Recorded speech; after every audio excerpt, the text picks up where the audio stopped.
नमस्कार दोस्तों, मेरा नाम आशीष यादव। अगर हमें पीने के लिए शुद्ध पानी, हवा और वो जीवन जीने के लिए हर वो बेसिक नीड चाहिए, तो हमें इकोलॉजी को समझना बहुत ही जरूरी है। What is the ecology? Study of the living organism interact with each other और their environment is called the ecology. Simple सा एक एग्जांपल मैं आपको दिखाता हूँ। देखो, ये लिविंग ऑर्गेनिज्म है, एक कोकोनट ट्री है। सॉइल से इसे न्यूट्रिशन चाहिए और एटमॉस्फेयर से इसे कार्बन डाइऑक्साइड चाहिए इसे जीवन जीने के लिए। और ये जो नॉन लिविंग और लिविंग के बीच में इंटरेक्शन है, इसी को इकोलॉजी कहते हैं। अगर मैं आपसे पूछूं, मॉस्किटो अगर इस पूरे वर्ल्ड से हटा दिया जाए तो क्या होगा? क्या होगा? सोचो। कुछ लोग बोलेंगे हमारा फायदा होगा, हमारा खून बचेगा लेकिन नहीं। अगर हम अपनी नजरिए से देखते हैं तो फायदा है, लेकिन जब इकोलॉजिकल के टर्म्स देखते हैं तो बहुत ही यूज है। एक मॉस्किटो किसी के लिए भोजन का काम आता है, जैसे बैट। ऐसे बहुत सारी पक्षियां हैं जो मॉस्किटो खाते हैं। मॉस्किटो न्यूट्रिएंट साइकिल मेंटेन करने में हेल्प करती है। एक मॉस्किटो पोलिनेशन में बहुत ज्यादा हेल्प करती है। तो मॉस्किटो का अपना एक रोल है हमारे इकोसिस्टम में, हमारे इकोलॉजी में।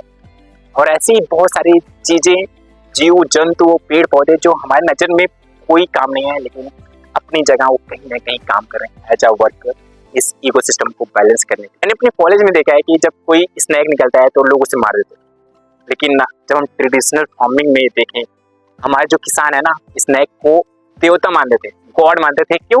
क्योंकि वो माउस का पॉपुलेशन को कंट्रोल करता था। तो एक प्रकार का वो भी इकोसिस्टम को बैलेंस करता था। और आज के टाइम में हमारा मैक्सिमम जो क्रॉप होता है नष्ट हो रहा है, किसकी वजह से? माउस, क्योंकि अभी स्नैक नहीं। तो एक इकोसिस्टम में जितना डाइवर्सिटी होता है उतना ही मैक्सिमम प्रोडक्टिविटी होता है। इसलिए इस समय के जो फार्मर है वो इंटीग्रेटेड फार्मिंग की तरफ जा रहे हैं। तो इससे एक प्रॉपर चेन बन जाता है और वहां से मैक्सिमम प्रोडक्टिविटी निकलती है। 1998 national forest policy of India ने अडॉप्ट किया 33% फॉरेस्ट हमारे देश में होना चाहिए, लेकिन कितना है इसमें? 21%। और 21% से बढ़ाने के लिए हो क्या रहा है? डिफॉरेस्टेशन। कहते ना, कुछ चीजें केवल किताबों के लिए अच्छी लगती है, सेम ऐसा ही लोग सोचते तो बहुत है हमें पेड़ पौधा लगाना चाहिए, फॉरेस्ट को बचाना है, बट वो केवल किताबों में।